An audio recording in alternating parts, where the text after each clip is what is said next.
Hey guys, welcome back to the channel. आज की video में हम बात करने वाले हैं यूजीसी की नई गाइडलाइंस के बारे में। फाइनल ईयर एग्ज़ाम होगी या फिर नहीं होगी।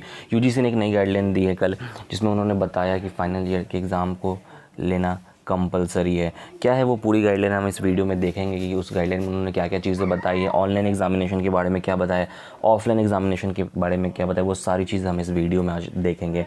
तो इस वीडियो को लास्ट तक देखना। उससे पहले मैं ये कुछ बातें बताना चाहता हूँ आपको अपने इंडिया कंट्री के बारे में। सबसे पहले, जब इंडिया एक बहुत ही सेफ़ जोन में था, जब इंडिया बहुत ही प्राउड कंट्री, एक हम बहुत ही प्राउड मोमेंट में थे जहाँ पे कोविड की जो इन्फ्लुएंस थी वो बहुत कम थी, उस सिचुएशन में जो सारी यूनिवर्सिटी के एग्ज़ाम को कैंसिल कर दिया गया था और मैक्सिमम इंट्रांस एग्ज़ाम्स को भी पोस्टपोन्ड किया गया था, क्योंकि जो इंडिया की थी, जो जब 50,000 से 1 लाख के बीच में केसेस आ गए थे। बट आज के टाइम पर जब 7 लाख केसेस क्रॉस कर चुके हैं और इंडिया 3rd नंबर पे पहुंच चुका है पूरे वर्ल्ड में, लाइक पूरे जो वर्ल्ड की जो कोविड इन्फ्लुएंस, उसमें 3rd नंबर पे इंडिया पहुंच चुका है। इस सिचुएशन में जो एग्ज़ाम लेना है, और यूजीसी ने एक नई गाइडलाइन बताई है जहाँ पे एग्ज़ाम, उन्होंने ऐसा बताया कि एग्ज़ाम लेना कंपलसरी है फाइनल ईयर स्टूडेंट्स के बारे में। तो ये जो गाइडलाइन है वो कहाँ से सही है, बस ये मुझे बता दो। कई बार क्या होता है कि पॉलिटिक्स की वजह से हम एजुकेशन सिस्टम को बहुत ही लो कर देते हैं, या फिर कई बार ऐसा होता है कि एजुकेशन सिस्टम की वजह से पॉलिटिक्स की जो स्टैंडर्ड है वो बहुत लो हो जाती है।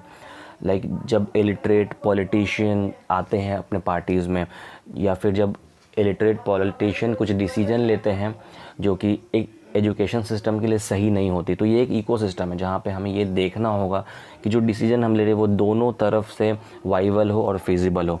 यहाँ पे जो यूजीसी ने डिसीजन ली है वो पूरे तरीके से गलत है, और यूजीसी इस पॉइंट पे बहुत ही डम्ब बिहेव कर रहा है, क्योंकि यहाँ पे एग्ज़ाम देना पॉसिबल नहीं है। जब भी आप एग्ज़ाम लेने की बात करो फाइनल ईयर स्टूडेंट्स के बारे में, तो हर एक स्टूडेंट अपने अपने घर जा चुका है। लोकल स्टूडेंट भी बहुत सारे, बट बहुत सारे स्टूडेंट्स बाहर से आते हैं आपके स्टेट में पढ़ने। और महाराष्ट्र एक ऐसी स्टेट है जहाँ पे हर रोज़ 4,000 5,000 नए केसेस आ रहे हैं, 400-500 लोग हर रोज़ मर रहे हैं। तो इस सिचुएशन में क्या आपको लगता है कि एग्ज़ाम लेना पॉसिबल है? कैसे एग्ज़ाम लेना पॉसिबल है? तो ये सारी चीज़ें हैं, ये सारी चीज़ें यूजीसी को समझ में नहीं आ रही है। यहाँ पे स्टेट गवर्नमेंट ने पहले डिसाइड किया था कि एग्ज़ाम नहीं होगी, फिर सेंट्रल गवर्नमेंट ने बोला कि एग्ज़ाम होगी। और ये जो स्टेट ऑफ माइंड है बच्चों का, यहाँ पे एग्ज़ाम लेना पॉसिबल है ही नहीं, क्योंकि ये स्टेट ऑफ माइंड ही बहुत प्रॉब्लम क्रिएट करेगा। क्योंकि हम एक ऐसे स्टेट ऑफ माइंड में थे जहाँ पे हमें ऐसा लग रहा था कि एग्ज़ाम नहीं होगा, तो वापस से फिर से अपने माइंड को रिकलेक्ट करना ये बहुत ही टफ़ है एक स्टूडेंट के लिए। तो ये पॉसिबल नहीं है कि इस पॉइंट पे आपकी एग्ज़ाम हो। तो मेरा एक ये भी रिक्वेस्ट है कि अगर ये मैसेज, ये वीडियो पहुंचता है किसी हाई अथॉरिटी को, हमारे कंट्री के पीएमओ तक, तो इस बारे में सोचो यार कि जो स्टेट ऑफ माइंड होता है हमारा, वो इनर्शिया की तरह होता है। ये ऐसे वर्क नहीं करता कि अगर आपने आज बोला कि आज एग्ज़ाम होगा, बच्चे 10 दिन में प्रिपेयर हो जाएंगे। सिलेबस चाहे आपने कम भी कर दी, पर प्रिपेयर होना बहुत ही टफ हो जाएगा इस पीरियड ऑफ टाइम में, क्योंकि वो स्टेट ऑफ माइंड नहीं था हमारा। हम क्लियर थे, हम रिलैक्स थे पहले से। तो इन चीज़ों पे हमें सोचना पड़ेगा, और मैं चाहता हूँ कि इन चीज़ों पर फिर से एक बार रिवाइज्ड गाइडलाइंस यूजीसी दे, और ख़ासकर जो स्टेट्स बहुत ज़्यादा इन्फ्लुएंस, उनके बारे में भी डिसीजन दे। खैर, अब हम बात करते जो गाइडलाइंस आई है उनके बारे में कि वो गाइडलाइंस है क्या और क्या क्या यूजीसी ने कहा है। तो यहाँ पे मैं आपको कुछ पॉइंट्स बताता हूँ जहाँ पे उन्होंने कहा कि those students who have backlog should compulsory be evaluated by offline और online examination as per feasibility and suitability. मतलब जिन बच्चों का बैकलॉग एग्जाम है उनको कंपलसरी एग्ज़ाम देना ही पड़ेगा। If a final year student is unable to appear in the examination, the university must arrange special examination for the student. अगर कोई बच्चे किसी भी कारण से एग्ज़ाम में अपीयर नहीं हो पाते तो उनके लिए एक स्पेशल एग्ज़ाम अरेंज किया जाएगा।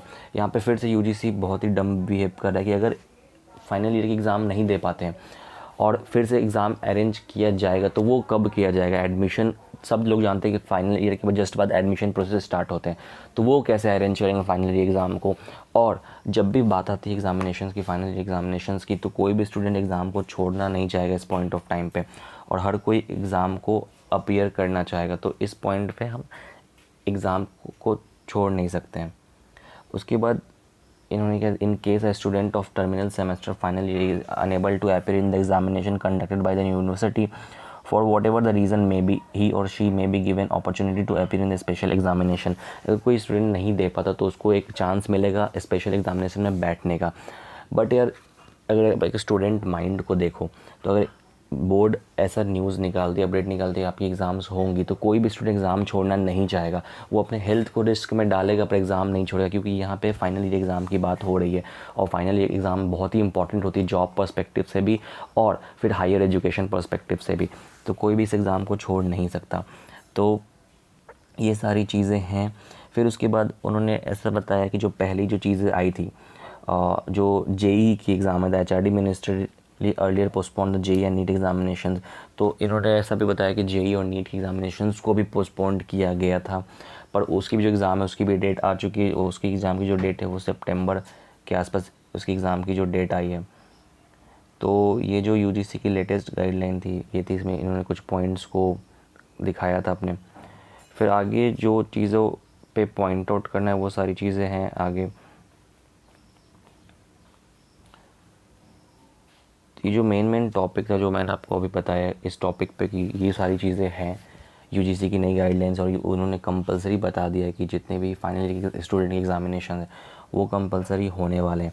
तो यहाँ पे एज़ पर जो सिचुएशन है राइट नाउ, जो सिचुएशन अभी जो करंट सिचुएशन चल रही है, और हम यूजीसी के गाइडलाइन को फॉलो करते हैं और उन्हें ही अभी अगर यूजीसी ने कुछ गाइडलाइन निकाला है तो सारे कॉलेजेस को वही फॉलो अप करना पड़ेगा। तो अगर यूजीसी की गाइडलाइन को ध्यान में रखते हैं हम, तो स्टूडेंट के लिए एक मैसेज है कि आप इसके खिलाफ़ आवाज़ उठाओ, ट्वीट करो, शेयर करो, अपने बातों को रखो अपने सामने, अपने बातों को गवर्नमेंट के सामने रखो और कोशिश करो कि अपनी बातों को पहुंचाओ वहां तक, ताकि गवर्नमेंट पे एक प्रेशर पर इन्फ्लुएंस पड़े और उनको समझ में आए कि यार स्टूडेंट क्या सोच रहे हैं इन बारे में।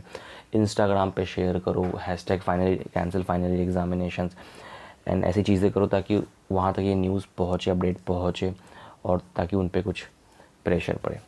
खैर इस वीडियो में इतनी बातें करनी। Thank you so much for watching this video. अगर वीडियो पसंद आई तो लाइक करना और अपने दोस्तों के साथ वीडियो को शेयर करना और चैनल को सब्सक्राइब करना ताकि आपको आने वाले अपडेट्स भी टाइम पे मिलते रहेगा। Thank you so much for watching this video.